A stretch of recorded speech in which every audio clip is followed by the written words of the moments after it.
This man saved a crocodile from certain death. And several years later, something shocking happened. Some of the most dangerous creatures on Earth live in the water. Among them are crocodiles, with their huge, powerful jaws and lightning-fast attacks. So fishermen try to stay away from these toothy river predators. Fisherman Ambo lived on a small island near Kalimantan, and he spent half his life in the water on an old wooden fishing boat. Every morning, the man would go fishing to bring his catch to a small market and sell it to local traders by the afternoon. Ambo worked very hard to provide for his wife and young son Booty, wishing for the boy to have a better life than his own. For this, Ambo would get in the boat at the first rays of the sun, trying to reach the best fishing spot before the other fishermen. Ambo had been fishing since his childhood with his father, when they still lived in a small village consisting of several dozen houses and as many wooden boats. By now, the village had turned into a small town with its own pier, where large trade ships often docked.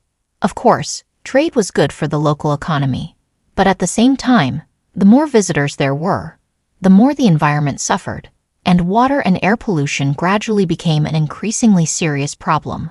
That morning, as usual, Ambo set out to fish at sunrise, and about half an hour later, he reached a spot where the river was widest, and the catch promised to be very good.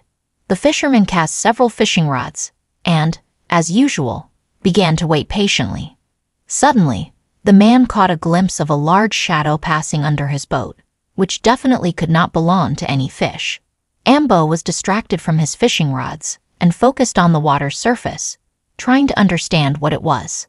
Moments later, a crocodile surfaced on the other side of the boat, behaving quite strangely, as toothy predators rarely swim in this deep part of the river, preferring to hunt in shallow waters.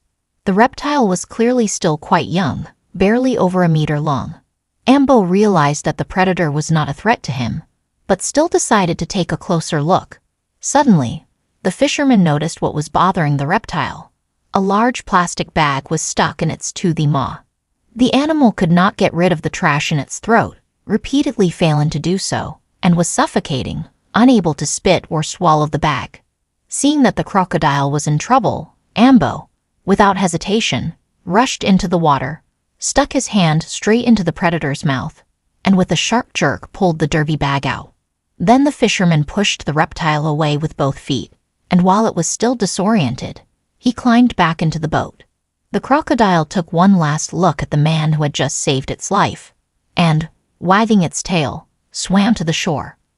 Back in the boat, Ambo realized that he had just taken a huge risk with his own life, and his heart continued to beat wildly in his chest for several minutes. A few hours later, having finished fishing, Ambo had almost forgotten what had happened that morning, and he headed home. When the man reached a narrower part of the river, the same small crocodile reappeared next to his boat, confidently swimming alongside, as if trying to thank the kind man for his invaluable help. Ambo smiled and threw a few small fish from his excellent catch that day into the water for the animal.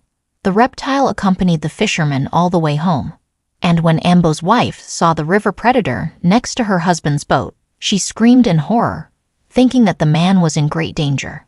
Ambo immediately calmed his worried wife, threw another fish to the crocodile, showing that it was not dangerous, and then told his wife the unusual story of its rescue.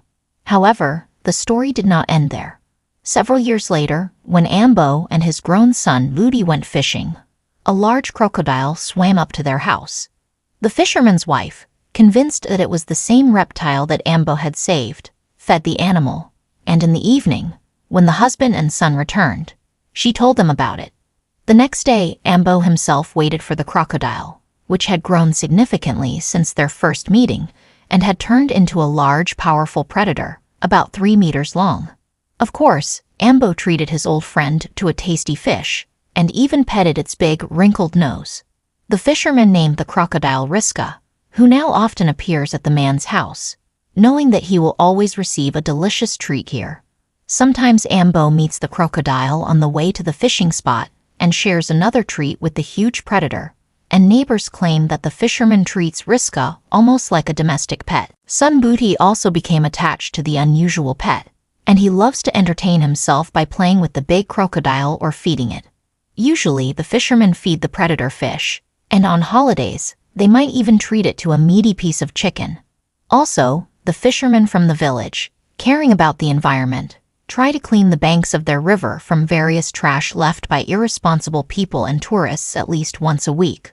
According to Ambo, Riska has become a true friend to him, and year after year, it accompanies the fisherman and his son on fishing trips and swimming along the river, like a faithful pet. Most people, hearing this unusual story, are greatly surprised, as until that moment, no one could even imagine that a real friendship was possible between a man and a large toothy reptile.